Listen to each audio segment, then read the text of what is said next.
Okey, so dalam video ni cikgu akan terangkan bab 5, bahan tambah makanan.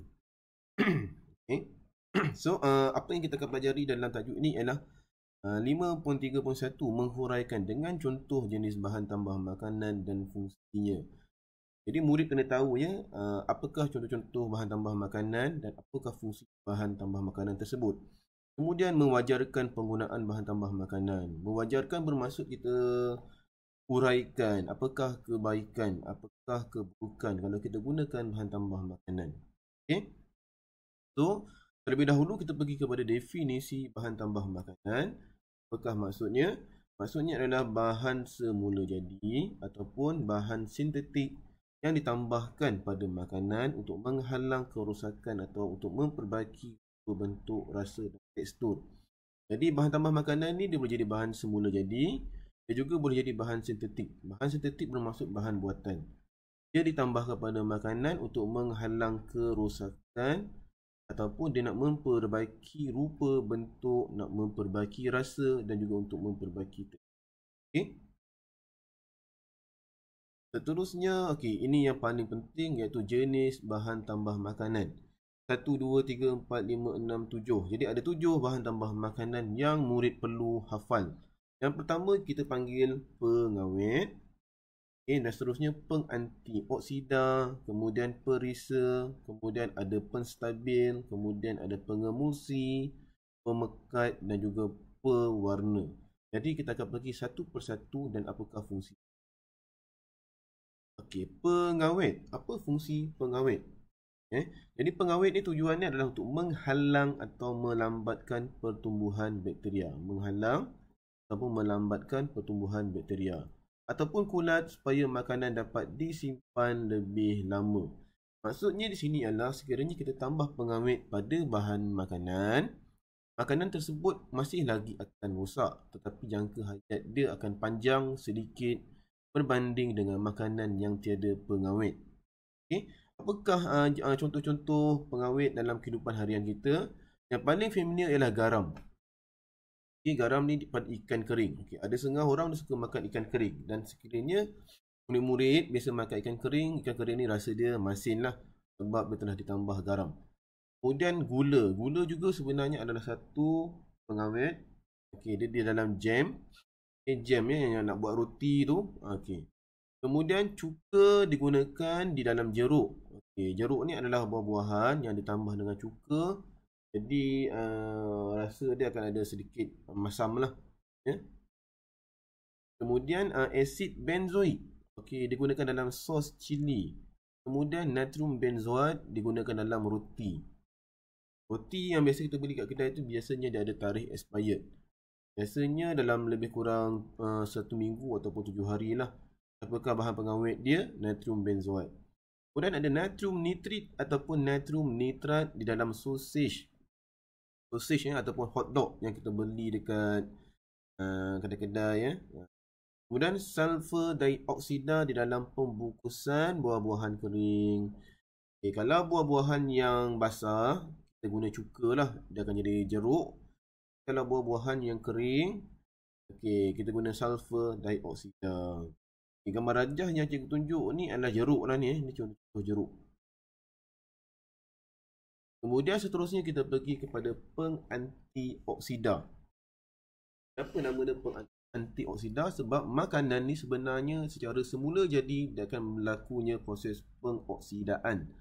Apa dia proses pengoksidaan? Makanan tersebut akan bertindak balas dengan oksigen. Ya? Okey, jadi makanan tersebut lama-lama dia akan rosak dengan sendirinya lah. Okay, jadi apa tujuan pengantioksida? Melambatkan proses pengoksidaan lemak dalam makanan. So, selalunya makanan yang ada lemak ataupun berminyak, okay, dia akan mudah berlakunya proses pengoksidaan. Okey, jadi pengantioksidan juga mencegah ketengikan makanan yang berminyak ataupun berlemak.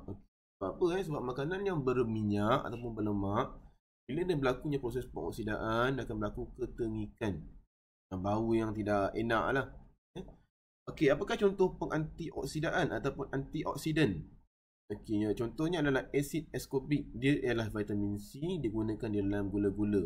Kemudian ada asid citric dalam makanan berminyak seperti kek ataupun biskut. Terusnya ada tocopherol iaitu vitamin E di dalam margarine.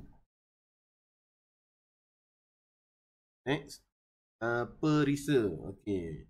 So perisa ni apa? Dia sebenarnya adalah untuk menggantikan rasa asli yang hilang semasa pemprosesan.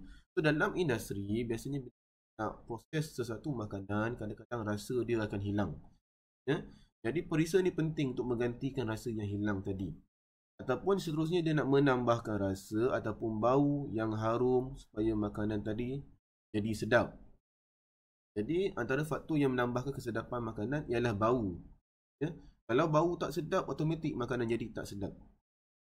Seterusnya adalah menggantikan perisa makanan yang mahal ataupun didapati secara bermusim seperti buah-buahan yang tertentu. Okey, ni contohnya macam ni. Ada setengah makanan yang berunsurkan buah-buahan. Buah-buahan tu dia akan ada bila ada musim dia. Contohnya buah durian. Jadi contohlah kalau kita nak buat kek durian. Bila ada perisa durian, kita tak perlu nak tunggu musim durian baru nak buat kek. Jadi walaupun tiada musim buah-buahan, kita masih lagi boleh menghasilkan kek durian apabila kita ada perisa makanan. Okey, contohnya lah. Okey, apakah contoh perisa? Contohnya adalah monotherium glutamat ni MSG. Okey, bahasa lainnya kita panggil Ajinomoto. Okey, kita gunakan dalam mi segera. Okey, MSG ni biasanya kalau tambah dekat makanan dia automatik sedap lah. Kemudian kita ada aspartam ataupun sorbitol ataupun stevia. Ini adalah pemanis. Okay. Ini sangat penting. Selalu ditanya dalam exam. Okay. Untuk menggantikan gula manis, kita gunakan stevia lah selalunya. Ayat lain, nama lain, aspartam. Seterusnya apa lagi yang ada? Seterusnya ester seperti propyl etanoat yang berperisa pen, etil butanoat yang berperisa stannous. Okey. Ini selalunya untuk makanan yang kita nak jadikan dia perisa buah-buahan lah. Sebab ester ni dia menghasilkan bau buah-buahan. Bau yang manis lah ya. Next. Okey, bahan tambah makanan yang seterusnya ialah penstabil. Okey, fungsi dia ringkas sahaja itu untuk memberikan tekstur yang sekata dan licin. Selalunya dia digunakan dalam jam ataupun jelly. Okay, kalau dalam jam kita gunakan pektin. Kalau jelly ni dia daripada agar-agar daripada rumpai. Okay. Itu adalah penstabil. Okay, seterusnya pengemusi. Okay, ini pun sangat penting. Apa fungsi pengemusi ni? Dalam bahasa Inggeris kita panggil emulsifier. Okay. Apa ni? Dia adalah untuk membaurkan dua cecair yang tidak bercampur untuk menghasilkan emulsi. Okay, kadang-kadang kita nak buat kek, nak buat biskut, kita perlu mencampurkan banyak jenis bahan. Dan ada bahan yang tidak bercampur, contohnya air dan minyak. Okay, air dan minyak tak boleh bercampur, tapi macam mana kita nak jadikan dia sebati, dia boleh bercampur, jadi kita menggunakan pengemulsi. Okay. So di sini adalah contohnya adalah monogliserida ataupun digliserida dalam mentega kacang, kemudian ada lecithin dalam coklat. Seterusnya adalah pemekat. Tidak dan tidak bukan. Fungsinya adalah memekatkan cecair. Contoh pemekat ialah kanji, gelatin, gam akasia, gam santan yang digunakan untuk memekatkan sup ataupun sos. Kalau kita tengok sos ke pekat kan, dia gunakan pemekat lah. Okey, pewarna ni adalah antara bahan tambah makanan yang sangat penting. Sebab apa? Fungsi pewarna adalah menambah ataupun mengembalikan warna makanan supaya kelihatan menarik dan lazat. Okey, memurid kadang-kadang makanan yang kita nampak di pasaran, kadang-kadang dia sebenarnya tak ada warna pun, warna dia putih je. Okay? Contohnya nak makan kek santan. Contohnya nak makan kek pandan. Pandan ni warna apa? Daun pandan, warna hijau. Jadi kita kena tambah pewarna yang warna hijau. Okay. Kalau kita nak buat kek yang berperisa durian, kena tambah pewarna yang berwarna kuning. Kan? Durian crepe. Apa lagi? Contohnya lah. Okay, so apakah contoh pewarna? Sebatian azo memberikan warna kuning, merah, perang ataupun hitam. Okay, sebatian triphenyl memberikan warna hijau, biru ataupun lembayung, dan seterusnya caramel memberikan warna pirang.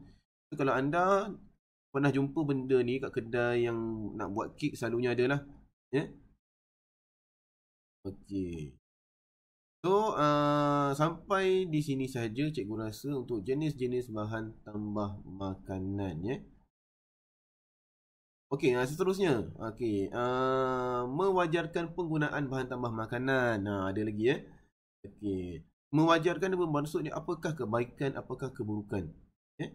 So, mengapa bahan tambah makanan digunakan? Yang pertama, tanaman dan buah-buahan bermusim dapat dinikmati sepanjang tahun. Maksudnya kita nak makan biskut, kek yang berperisa buah-buahan, tak perlu nak tunggu musim buah-buahan. Sebab apa? Sebab kita buah tersebut. Terusnya, makanan akan kekal segar dan lebih lama. Ini contohnya pengawet lah. Ya. Kemudian kelihatan lebih menarik. Ini contohnya pewarna kan. Dia nampak menarik. Kemudian rasa lebih sedap. Ini perisa. Macam MSG tadi. Okay, tapi ada tak keburukan? Yes, tidak ada keburukan. Contohnya, dia boleh menyebabkan alahan. Okay, ada setengah orang dia ada alahan dengan makanan. Jadi kena berhati-hati dengan jenis-jenis tambah makanan. Okay. Dia boleh menyebabkan gangguan saraf. Seterusnya, boleh menyebabkan asma, ruam, hyperaktif pada kanak-kanak. Okey, kanak-kanak ni selalunya dia sensitif dengan manis-manisan lah. Ya, kanak-kanak kecil lah ya, umur 2 tahun, 3 tahun, 4 tahun. Okey, yang paling bahaya sekali sebenarnya kalau digunakan secara berlebihan boleh menyebabkan kanser. Okey, so itu sahaja cikgu nak terangkan tentang bahan tambah makanan. Okey, the next video cikgu akan bincangkan latihan bersuku dengan jawapan. Okey, terima kasih murid.